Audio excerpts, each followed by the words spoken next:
Shalom. Shalom. First and foremost, before we begin, we'd like to give all praise, all glory, all honor unto Yahweh, Ba'ashem Yahushai, Ba'ashem Racha Kodash. Double honors unto the apostles and elders of greatness, whom sure you do well. As always, say shalom to the elect. Shalom to the elect. There's a couple of brothers here from the Heralds of Yahushai, and the brother Mashallah. and I'm the brother Isaiah, coming back to you with another video. Lord, will it be edifying to the elect? Repent, for the kingdom of heaven is at hand. And we wanted to get into today, it is the part 2, the follow-up on the word of the day for June 27, 2026, which by today, that would have been 5 days ago, right? We did one yesterday, and now we're going to do the follow-up concerning the word of the day. And we had the meaning here, but I wanted to go into the one I got on Google Chrome, right? I looked into oracular meaning. It says oracular is an adjective that describes something resembling an oracle, which an oracle references the words of a divine being, which you know the only divine beings are Yahweh, Ba'ashem Yahushai, Ba'ashem Kodash, right? So the oracles is the words or the message from Yahweh, Ba'ashem Yahushai through the prophets, through the prophets, the messengers. Right, which the prophets also fall under those divine beings, right? Because the prophets are actually set up as ones who's supposed to safeguard your soul. If you could get that in They watch your souls? you could get that one, but there's one in Proverbs. 1 minute. And yeah, that's the job of the prophets. The prophets actually set it up as your lifesavers out here, right? Today, Proverbs 24 and verse 11, it says,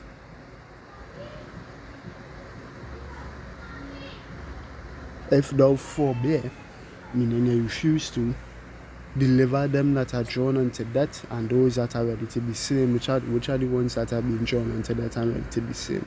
The nation of Israel, right? But the devil is come down unto you having great wrath, because he knew that he had but a short time. So if we could sit down and see through the spirit, through the events, right, through the prophecies unfolding in the world, and we sit and we refuse to say anything, right, here we're going to happen. Sorry. If thou sayest, behold, we knew it not. But they didn't know. The prophets have no excuse. They've been given the unction, as we are going to go into this lesson. We've been given the unction to declare these oracles unto the nation of Israel, right? If thou sayest, behold, we knew it not, which you can look at some camps, right? Like the IUIC, which saying long and saying, which are, if you're looking at the whole encompassing doctrine, you just had a look at the MOTB, look at the names, right, and a lot of other facets within the doctrine, right? They claiming they don't know. They claiming they don't know the Father. They claiming the MOTB is sin when they could clearly see through the signs and visions, right, that was revealed unto the prophets of old, and the truth that is being declared in the earth today, that the MOTB would have to be the microseed, right? That the Most High and his son's name would have to be a Hebrew name, and that it would have to be Yahweh, Ba'ashem Yahushai, right? So he's saying what says, behold, we knew it not. It's no way, no why. That not he that pondered the heart consider it, and he that keepeth thy soul doth he not he know it, and shall not he render to every man according to his works. I read it in GNT, because that is the Father that ponders your heart and knows the thoughts of your mind, right? And he keeping you alive. He knows whether or not you know the truth. He knows whether or not you have the ability to deliver those that are drawn unto that, right? Proverbs 24 and 11 to 12, it says, do not hesitate to rescue someone who is about to be executed unjustly. You may say that we are led as sheep to the slaughter, and we are killed all day long, right? And they are what their own shepherds pity them not. Zechariah 11 and 5, right? It says, you may say that it is none of your business. Well, since you take up the oath to come and preach and teach this doctrine in the name, once you preaching and teaching this doctrine and claiming this Israelite, they take up our oath, as we was going into recently with the brother Abaniah. As long as they decide to get up and preach and teach this doctrine, you didn't sit down and say, well, yeah, the man who taught this to you, now you ain't making no sense, man. No. You're saying they're good enough, but I'm going to keep pushing in my own direction. It has some people that sit down and say, yeah, I'm Ezekiel 33 from verse 30 to 33 spirit, right? It has some people that didn't even pick up the plow, yeah? They sit down and they hear what you say, and it sounds nice unto them, and it sounds like a lovely song, but they're not coming and joining in the singing, right? They're not coming and joining the song. But when it have some, once you decide to pick up the plow, that was a vow you took unto the Lord. It become your business. So you can't say it's none of your business, right? But power knows and judges your motives. He keeps watching you. He knows, and he will not, and he will record you, and he will reward you according to what you do. Right. So the prophets set up as the ones that safeguarding over people's lives. Right. But Right. it's in the NIV. Yeah, all that. There's Proverbs 24 from 11 in the NIV. Rescue those being led away to death. It should be in the leading away unto death.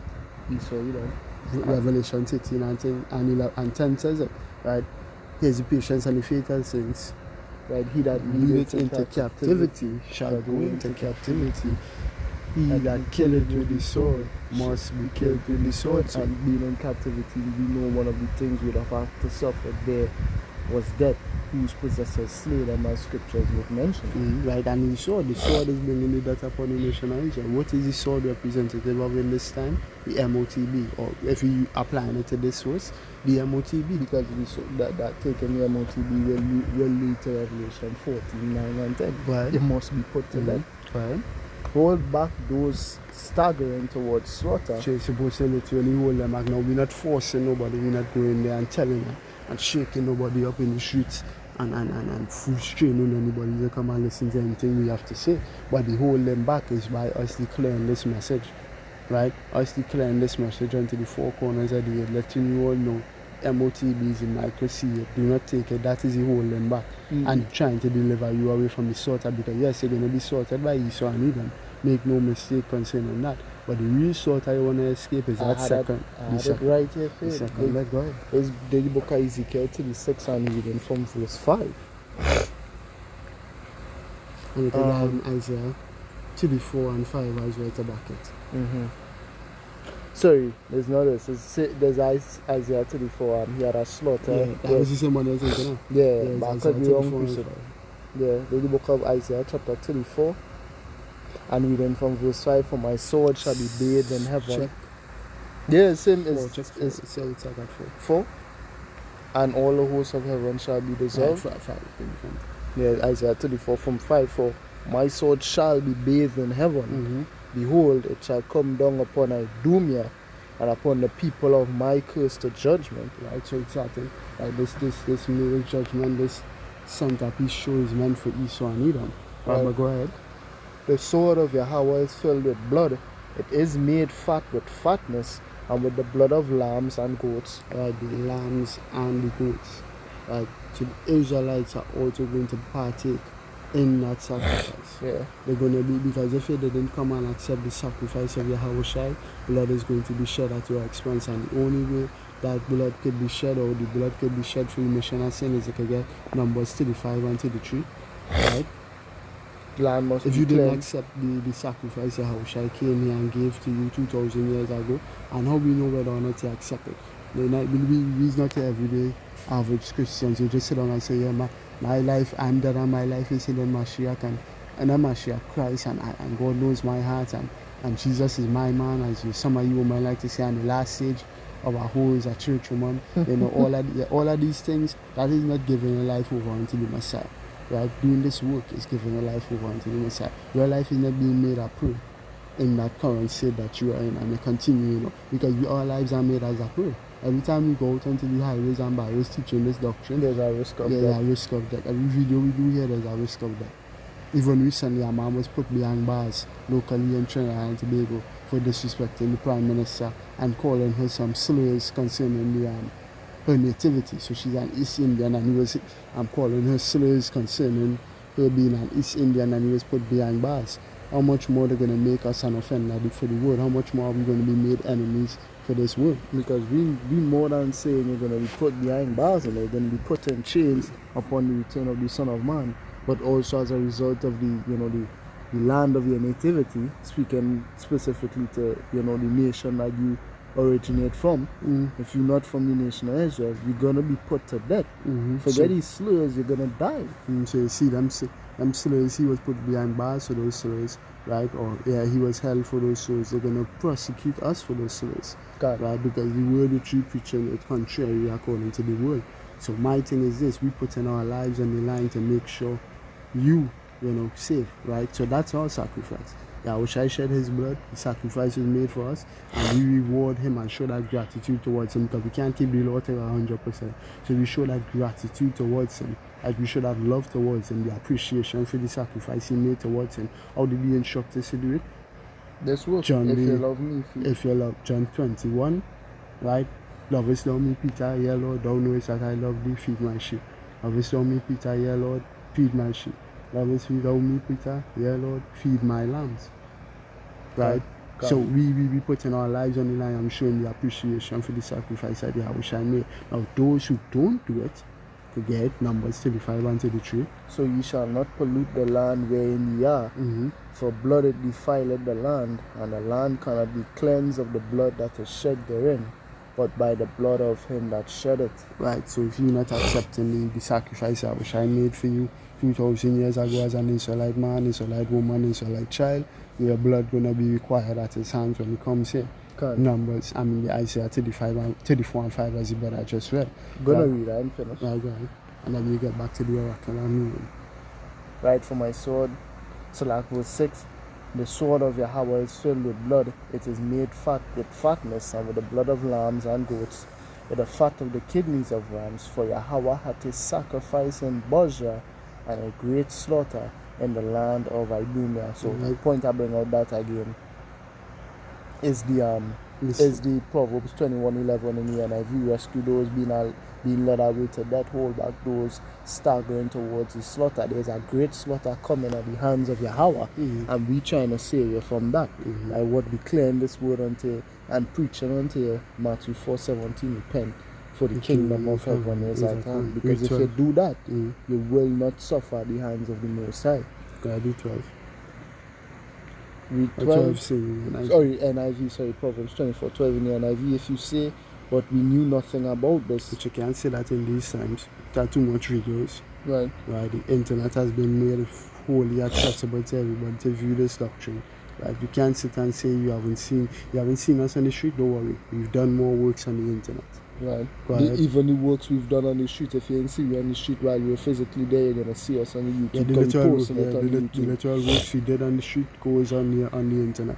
Right. So the internet is doing the heavy lifting concerning impression and pushing the doctrine worldwide. So you can't say you haven't seen us. Whether it was to scoff, whether it was someone reacting at us to scoff, whether it was someone sitting and saying what they're saying is making sense, whether I made someone repent, some way, form or fashion you should have heard this doctrine, and you have, and you just refuse to listen. Right, so we're going to be your condemnation. This is the condemnation that light is coming to the world, but men love darkness rather than light, because their works were evil.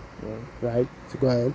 Does not he who weighs the heart perceive it? Does not he who guards your life know it? Will he not repay everyone according to what they have done? So you say no man seeing you ain't no way, you ain't no and you ain't deliver nobody drawn away unto that. We're cool. Their blood is going to be required at your hands, and your blood is going to be required at the Father's hand. Point blank period. And if you lead it, worse yet, if you lead men down the line to be slaughtered. You leading a man and pushing a man in the direction of being slaughtered, worse yet. Yeah. So let's go on here. That's all. And Hebrews 13:17. Obey them that have rule over you, and submit yourselves. Hebrews 13:17. For they watch for your souls. Yeah, for the prophets. Right. Again, watchmen. I have set watchmen over the house of Israel. Isaiah 62. Sorry, I have set watchmen upon thy walls, O Jerusalem, which shall never hold their peace. The Most High made men watchmen unto the nation, the watching for your souls.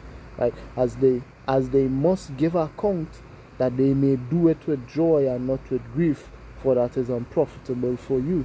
Reading this in the NIV. Have confidence in your leaders and submit to their authority, because they keep watch over you as those who must give an account.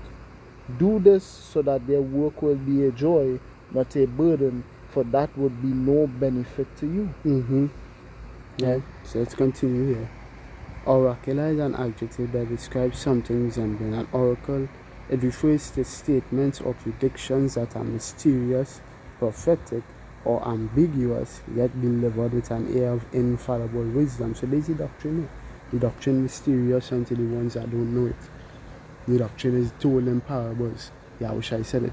Therefore, I speak unto them in parables, right? Because he doesn't want everyone to be converted and healed.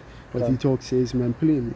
Habakkuk 2 and 2, write division and make it plain upon tables so that he may run that read it. It's only plain to the believers, the elect. Everybody else is not going to be plain too. But what? It's infallible. What is infallible? Right? It's what is delivered with an air of infallible wisdom or divine authority. I shall give you a tongue which neither your Adversaries. Go and get that piece of paper. Get that piece of paper. 21:15. Yeah. Book of Luke chapter 21 verse 15. For I will give you a mouth and wisdom, which all your adversaries shall not be able to gainsay or resist. Right, there's a doctrine concerning the men of GMS. We believe that wholeheartedly. Right, certainly the apostles and elders of GMS. Right, the Lord has given them the doctrine that has infallible wisdom. He's given them a doctrine where what the enemies can neither gainsay nor resist. Right. Mhm. So it's going to the word infallible here. It says infallible is an adjective that describes someone or something incapable of making mistakes, right? Which we highlighted the first three men, right, within this room, or oracular, who oracular can apply to. It's Yahweh, Yahusha, and the angels, right? Their word is oracular, right? The prophet, the prophetic words that come from them are sure, right? And it's coming with what? We're gonna when we go back, you're gonna see what. So I can go back and add some more in it. It signifies absolute certainty, flawless reliability, or being completely trustworthy, right? Or right, it says, yet delivered with an air of infallible wisdom or divine authority. You get this word straight from the heavens. Straight from the heavens, right? So with this being established, alright, let me just hit these 4 points. It says, the characteristics of oracular, right? So oracular, the characteristics of the word oracular would fit it's prophetic, right? Forecasting or predicting future events. Cryptic, mysterious, abstruse, or difficult to understand on the surface. Authoritative, delivered with pompous certainty or an unchallengeable wise tone. Ambiguous, open to multiple interpretations, which this is the only thing here, right? The word is not ambiguous. The word, Right, this is not ambiguous. right, this word wasn't ambiguous, right? Or it isn't ambiguous. It was. Let's say it like that. It was ambiguous at one point when the Kodash was in present, right? It wasn't. It was ambiguous, meaning it was open to a lot of different interpretations. That we had the advent of Christianity, right? Roman Catholicism, Pentecost, whatever the witnesses on them. every last one. Everybody used to put their own spin on it. But since the Kodash has come into us, or come and been present with us from 1970, starting with the Lab of Evans, there's only been one correct doctrine, as 2 Peter firmly establishes. 2 Peter 1 and verse 19 firmly establishes that this word is not open to any private interpretation. Right? So, open to multiple interpretations, often like the cryptic areas of ancient oracles. So let's go back here. Common synonyms: enigmatic, which I don't know what I mean. Prophetic, cryptic, delphic, dogmatic, ambiguous. So let's go now with the points at hand, as we did our part 1, and hitting the part 2 now from this point here, which you're going to open up with Wisdom of Solomon. Could open up with Wisdom of Solomon 7 and 27. As I said, we will do that this time wrong. Yeah. Right. Right, this is the book of Wisdom of Solomon. Salakia. 7 from. I put 20, but I think we could go lower down. It says, for she enters into holy souls.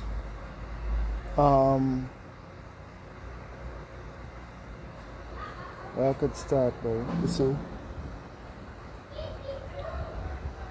And being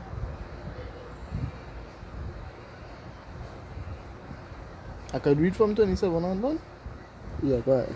Yeah, Wisdom of That was the Solomon point. 7 and verse 27. And being but one, she can do all things, and remaining in herself, she maketh all things new, and in all ages entering into holy Actually, souls. So like, Yeah, go ahead. right, entering into holy souls, she maketh them friends of power and prophets. Right, so that's you could get Jeremiah 1 from 4 till 5 to back this up, because this was the point here. And we ended off on the prophets last time, but it's important to re-emphasize the point of the prophets. Why? Because the prophets were the ones that declaring this oracular, or these oracular prophecies, or we say it like that. Right, or declaring these oracles that we're going to point out here in Romans 9 and verse 5. That you have highlighted this first point here, or this third point in the whole series, as what? It was only meant for the nation of Israel. How did we know that? The prophets was only sent into the nation of Israel. That's Matthew 10 and verse 5. I believe it also has one in Amos. Jeremiah 44. I'll get that real quick. Jeremiah 44. And I believe it's verse That one 4. in Amos. Go ahead. Right, I'll read from verse 1 to have the understanding. The word that came to Jeremiah concerning all the Jews which dwell in the land of Egypt, which dwell at Migdol and at Taphanes, or Tapanhes, and at North and in the country of Pathros, saying, right? So this word came to Jeremiah concerning the Jews. Who's the Jews? Israelites, right? Going down now to verse 4. Howbeit I sent unto you, who's the you? Again the Jews. All my servants, the prophets, rising early and sending them, saying, oh, do not this abominable thing that I hate. So again, as I say, who was this message for? It's for the Israelites. It's not for anybody else. And I get the one in Amos. It says, I have not dealt so. Sorry, not 3 and 2. There's one. One. Outright says, If you give me the word in. I think I can remember the Amos 5 and 9. No. The head did I book it at the gate. I can't remember it right now. If I find it, I'll put it in post-production, like in the comments. Yeah. Go ahead. Right? And it's Jeremiah 1 and from verse 4, right? The Jeremiah 1 and verse 4, then the word of Yahweh came unto me, saying, before I formed thee in the belly I knew thee, and before thou camest forth out of the womb I sanctified thee, and I ordained thee a prophet unto the nations. Then said I, rule and power, behold, I cannot speak, for I am a child. But Yahweh said unto me, say not, I am a child, for thou shalt go to all that I shall send thee, and whatsoever I command thee, thou shalt speak. Verse 10, see, I have this day set thee over the nations, over the kingdoms, to root out and to pull down and to destroy and to throw down, to build and to plant. Moreover, right, is it? That is it. So you understand that what the prophets were tasked with the job here on earth. Right, so there's orders being taken or carried out within the heavens, things being done within the heavens, and then there's men that have to do the work on the earth. Right? So let's go on here saying that what this was only meant for the nation of Israel. You could start with Romans 9. Oracles. Yeah. You could start with Romans 9 and verse 5, right? Or I think you could start at 1 with that. Romans chapter 9. 4, from 4. From verse 4. Who are Israelites. Actually seeing who the Apostle Paul addressed in here. Right. To whom pertained the adoption and the glory and the covenants and the giving the of point the law. actually. Verse 4? Yeah, verse 4 at Apple 5 and Apple 5. 4 is the point actually. And the service of power and the promises. And the promises. All of this was only given unto who? The nation of Israel. The prophets only ever went to the nation of Israel to teach the nation of Israel. Only the nation of Israel. I won't even say only ever went to, because again, that one no gonna you claim among the Gentiles, so you are scattered among them. That one no gonna but rather who they intended to speak to, who the message they had was for specifically, was the nation of Israel. As you said right here. Yeah. The 3 and 13.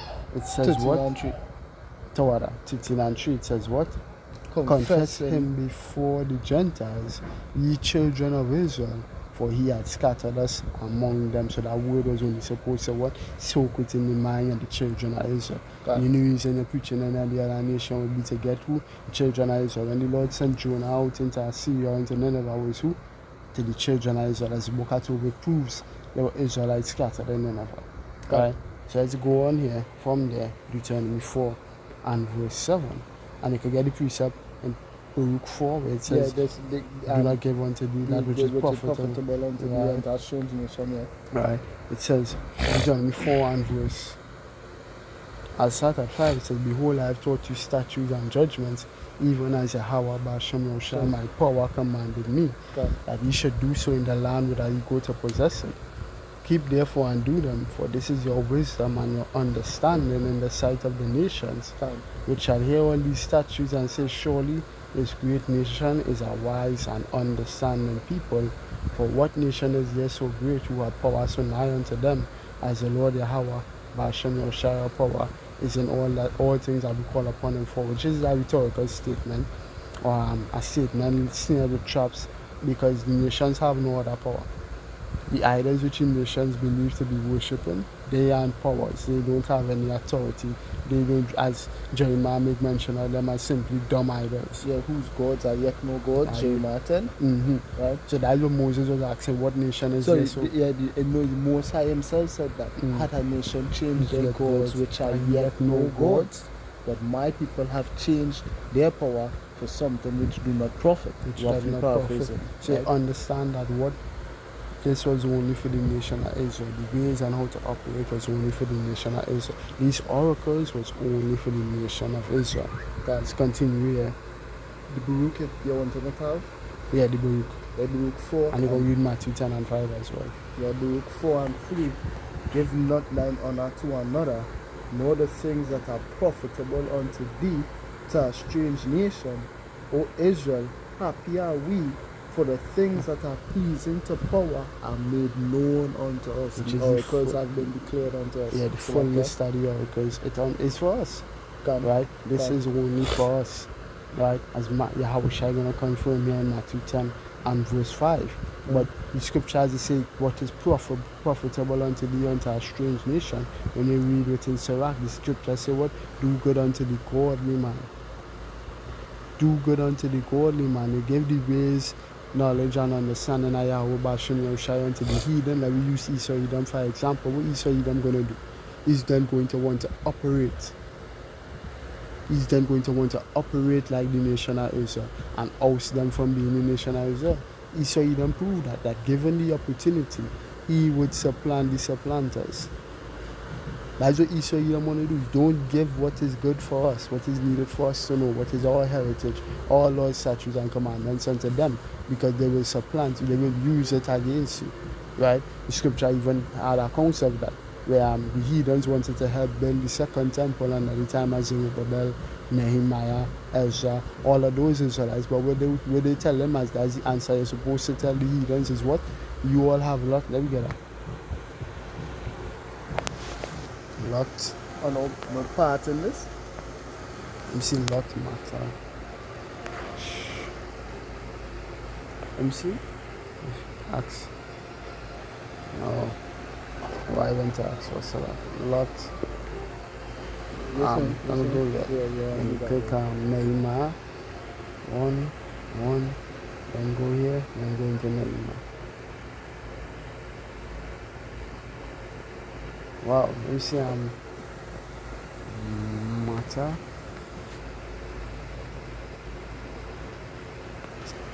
Is it? I think it's Ezra. Ezra's here. I think it's Ezra. No, it's just Ezra. Right, so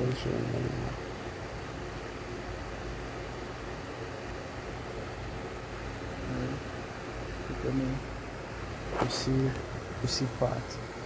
Salakia Akim.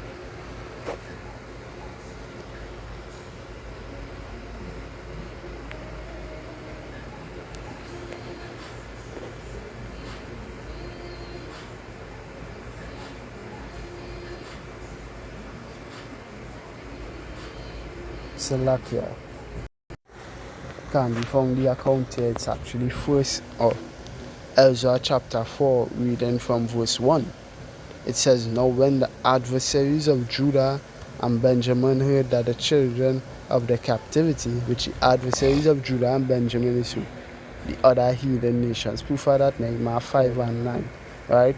heard that the children of the captivity, which children of the captivity was who? The nation of Israel, builded the temple unto the Lord Yahweh Bashem Yoshai, power of Israel. Then they came to Zerubbabel and to the chief of the fathers and said unto them, Let us build with you, for we seek your power as ye do, and we do sacrifice unto him since the days of Esarhaddon, king of Assyria. Why? This is history going into those other heathen nations coming up into the land of Israel in Samaria. So when Yahushua was speaking with the Samaritan woman or the woman at the well, who would that have been? A heathen, right? The heathens then began to believe that they had lot and part to play in the inheritance of the nation of Israel because they were taught the ways. They had to be taught the ways because once they were dwelling in the land and not live, They was getting fucked up. they was getting fucked up. So I just can't remember that. It's in Kings that of First Kings, Kings 17, Second Kings 17, right? Second Kings the 17th chapter. Levites that make Yeah, the mention. Levite priests had to come and show them how to do the sacrifice and how to live within the land because animals would just keep killing them. Right. So they, after having done that for so long, continuously, over and over and over, would then come here now to this point to believe that they had part to play because they were seeking Yahweh's nation of Israel, the true nation of Israel was doing. But no, that's not the case. Right? You were never in covenant with us. You never did. You were never, as the Apostle Paul just went into Romans.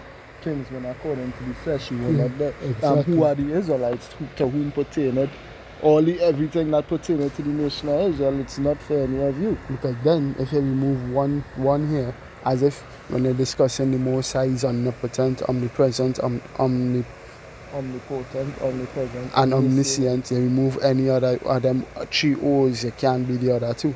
Yeah. So if you remove anything here, whom pertained the adoption If you was not adopted, he is not Israelite. and the glory If you was not given the glory of the Israelites, he is not Israelite. and the covenants, The Most High never promised nothing to nobody except to the Israelites. the giving of the law, We know no other nation under the law. Psalms 147, 147, 19, 20, right. and the service of power, Who is the ones the who Levite priest, who was the Levite come priest, on? and the promises, And the Most High never promised nothing to nobody. whose are the except Abraham, fathers. Isaac, and Jacob. Exactly, as I'm now going to say with the fathers. When they miss the fathers, it starts with Abraham, Isaac, Jacob. Right. So my thing is this: if you don't fit all of these criteria, cannot be called an Israelite.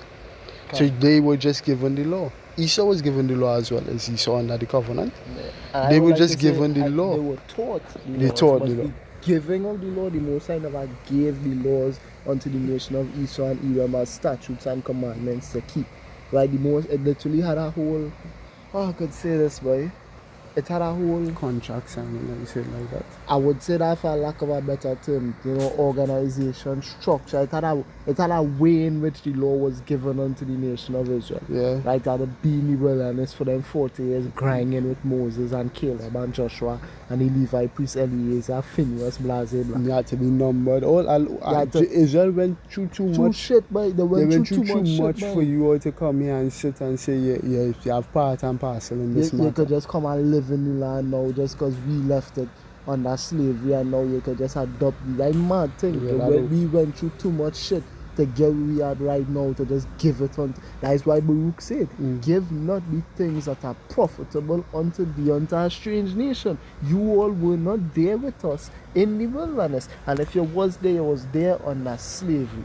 We are talking about make them hewers of wood and drawers of water even unto this day. That was your lot. Joshua 9, come that out, do that. This was not for everybody else, this was only for us. But go ahead. Continuing on, it says, Let us build with you, for we seek your power as ye do, and we do sacrifice unto him since the days of Esarhaddon, king of Assyria, which brought us up hither, which Samaria they were dwelling in. But Zerubbabel and Joshua, right? Yahushua, right? And the rest of the chief of the fathers of Israel said unto them, Ye have nothing to do with us to build an us unto our power. So you have nothing to do with us to build an house. I think you said build an us. Build an house, I probably said probably. Build an house unto our power. But we ourselves together will build unto the Lord Yahweh by Hashem Yahushai, power of Israel, as King Cyrus, the king of Persia, had commanded us. Mm-hmm. Then the people of the land weakened the hands of the people of Judah So and troubled. the minute they find out, hey, the door belong and nobody really dealing with them like that, what they plan to do? Cut them down, cut them asunder. So we know is the MO and the operation of these heathens. They don't like us, and they're just waiting for the reason not to like us. Exactly. Right? Because again, if it really was for power, you won't deal with the people that he loves above all other people with utmost respect. So now because they heard you're not able to build the building, now it's time to just put men to death. You see that they reveal the MO. Right. They reveal what they really wanted to do and what they would have do if they did come in to help. If they did actually come in to help, they would have just wait for a perfect opportunity or the opportune moment to stab Israel in the back. Proof of that, they read the book of the Maccabees. Every time there was a deal struck up with the Edomite king, the Grecian king, to cease the war and let Israel continue on in peace and the Grecians continue on in peace, the Grecians always backstab the nation of Israel. And then you know, we see One for this time. That's where it is, you notice with Pharaoh. Pharaoh said what? Have these men under servitude and slavery, lest they become more and mightier than we, and we should have problems with this nation in future time to come. The things looking good now, but the minute it started look a little shaky, you're going to have to kill these men. Exactly. That's how it does always go. That's how the heathens operate. So they never have a lot, no matter, no parcel within this. Right. So let's go now to finish off the point. The Israelites did actually seek these out. Seek out the oracles. The prophet, they sought these oracles out. The men declaring these oracles, they sought them out. 1 Samuel 9 from 9 to 12. Genesis 25 from 20 to 25. Yeah. In the book of 1 Samuel chapter 9, reading from verse 9. If you could pull this in the GNT. Bible question. Right. Before time when you're ready. There you go. Before time in Israel, when a man went to inquire of power, thus he spake. From 8. Verse 8. And the song.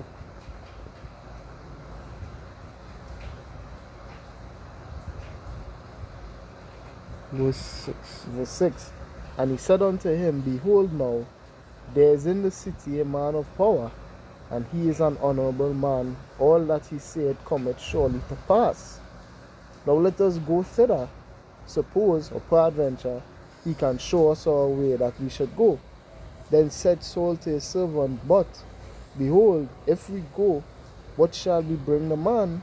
For the bread is spent in our vessels, and there is not a present to bring to the man of power. What have we? No, so Saul knows to operate. He know he can come into no prophet empty-handed, right? Especially to the Levites again. Levites being Yahweh being the portion of the Levites' inheritance, and they need the land the Most High would have just provide for them through the sacrifices, right? Because them always have to get a cut out of the sacrifices, right? What have we? And the servant answered Saul again and said, Behold, I have here at hand the 4th part of a shekel of silver, that will I give to the man of power to tell us our way. Before time, verse 9, in Israel, when a man went to inquire of power, thus he spake, Come, and let us go to the seer, for he that is now called a prophet was before time called a seer. Then said Saul to his servant, Well said, come, let us go. So they went unto the city where the man of power was. And as they went up the hill to the city, they found young maidens going out to draw water, and said unto them, Is the seer here? Right, so we read 19:11 here. It says, Saul replied, A good idea. Let's go. So they went to the town where the holy man lived. This man being Samuel. Right. As they were going up the hill to the town, they met some young women who were coming out to draw water. They asked these women, Is the seer in town? At that time, a prophet was called a seer. And so whenever someone wanted to ask power a question, he would say, Let's go to the seer. Right. So let's go now. Next precept. This is where you're coming to get the word from. Genesis 25. From 20 to 25. Yeah, in the book of Genesis, chapter 25, we're going to read from verse 20. And Isaac was 40 years old when he took Rebekah to wife, the daughter of Bethuel, the Syrian of Pandanaram. the sister to Laban the Syrian. And Isaac entreated Yahweh for his wife because she was barren, and Yahweh was entreated of him, and Rebekah his wife conceived. And the children struggled together within her, and she said, If it be so, why am I thus? And she went up to inquire of Yahweh. So who she going to? She going to talk to the Lord. And Yahweh said unto her, two It's the nations. prophets. All right, so you to inquire of Yahweh, right? You say it, It's the right? prophets. Right, As you say, aforetime, they will go to Assyria. right. Right. And Yahweh said unto her, Two nations are in thy womb, and two manner of people shall be separated from thy bowels. And even though we see here the term, as the brother Abana would have bring it out, even though we see this term Lord in all caps, we know this is actually a prophet. Right? And two manner of people shall be separated from thy bowels, and one people shall be stronger than the other, and the elder shall serve the younger. And when her days to be delivered were fulfilled, behold, there were twins in her womb. And the face came out red all over like an hairy garment, and they called his name Esau. God. Right? So you understand that probably the nation of Israel always sought out the oracles, Right. always sought out the answers, even the ones who was on ship. Like Saul was a man who was on ship. Like prophets or kings in the time, or kings in the wicked kings in the time of the kings, Right. the first kings and second kings, although they may have been wicked, they always sought counsel. It's Right. just the counsel wasn't always the correct counsel. Right. First Kings 22 from 5 to 7. And Jehoshaphat, Jehoshaphat, said unto the king of Israel, Inquire, I pray thee, at the word of Yahweh today. Then the king of Israel gathered the prophets together, about 400 men, and said unto them, Shall I go against Ramoth Gilead to battle, or shall I forbear? And they said, Go up, for the Lord shall deliver it into the hand of the king. And Jehoshaphat said, Is there not here a prophet of Yahweh besides, that we might inquire of him? And the king of Israel said unto Jehoshaphat, There is yet one man, Micaiah, the son of Imlah, by whom we may inquire of the Lord. But I hate him, for he doth not prophesy good concerning me, but evil. And Jehoshaphat said, Let not the king say so. So seeing the kings also sought out everybody. The prophets were in hell and high regard than the kings in it. The And kings Apostle with Tar bring down recently in a video, he say, really the man of the Most High is the prophet. Right? He higher than the king. because the king always sought answers and ways in which to deal and what to do via the prophets. And again, if you're watching a kingdom, really the only time you'd watch kingdoms and would see that the kings weren't higher than the prophets weren't higher than the kings, even though the kings would still reverence the prophets and show and give them great respect, is if the king himself was a prophet. Solomon, David, right? Those two men were prophets. As well. Still had counsels, yeah. Said Solomon in 1 Kings 12 and 13 when Rehoboam was going to ascend to the throne. He forbade all the wise counsel which his fathers had and listened to the counsel which he grew up with, and that led to what the splitting of the nation of Israel. So Yeah. there's counsel from the Lord and then there's counsel of men. Yeah. Counsel from the Lord always begins with the prophets. Come. Always. Come. Right? So the final precept to close here, 1 Samuel 23 and 2, as we're going to prove here. Right? This is a common theme. For men held in high regard sits in 1 Samuel. Kings seek kings, throne, kings authority to seek counsel from the men of the Lord. Right? Therefore, Which this is to prove that David was also a prophet as well. Go ahead. right, I'll read from verse 1. Then they told David, saying, Behold, the Philistines fight against Keilah, and they rob the threshing floors. Like the places they used to store, that was like the storage facilities, right? They had the wheat, barley, this, that. So the food and everything for the nation, there's where they would store it. Right? Therefore David inquired of Yahweh, saying, Shall I go and smite these Philistines? And Yahweh said unto David, Go and smite the Philistines and save Keilah. Okay, see Right. that what David, go down to verse 4. Even David, I'll read through. 3 and 4. Go ahead. Verse 3, and David's men said unto him, Behold, we be afraid here in Judah. How much more then if we come to Keilah against the armies of the Philistines? Which is nothing wrong with getting a second opinion. Right. Go ahead. Then David inquired of Yahweh yet again, and Yahweh answered him and said, Arise, go down to Keilah, for for I will deliver the Philistines into thine hand. So you understand that what even David, man of the Lord, always sought the Lord's counsel before going forward to do anything. That's He it. himself being a prophet, he could intercede between the Most High and the people. Because again, was it oracular, the advice that the Most High gave to David? Yes, it was, because exactly what he told David is what happened. It's what happened. Verse 5. Right. So David and his men went to Keilah and fought with the Philistines and brought away their cattle and smote them with a great slaughter. So David saved the inhabitants of Keilah, right? Proving that David was a prophet. He played the role of intercessor between the Most High and the armies of Judah. So what they were given the confidence through the prophecy that David received, Which was an oracular one. oracular, a vision, right? That what he would deliver Keilah out of the hands of the Philistines, and he would smote them with a great slaughter, as the Most High said he would do. So Lord will, this video is edifying to the elect, including the elect. Kal Halayam La Hawa Basham Yahushai Basham Racha Kodash. Double honors unto the apostles and elders of great men, so who surely do well, and as always, it says shalom to the elect. This is a couple of brothers here from the Isaiah, which I come the brother. Mashallah. And the brother Isaiah saying, repent, for the kingdom of heaven is at hand. Shalom. Shalom.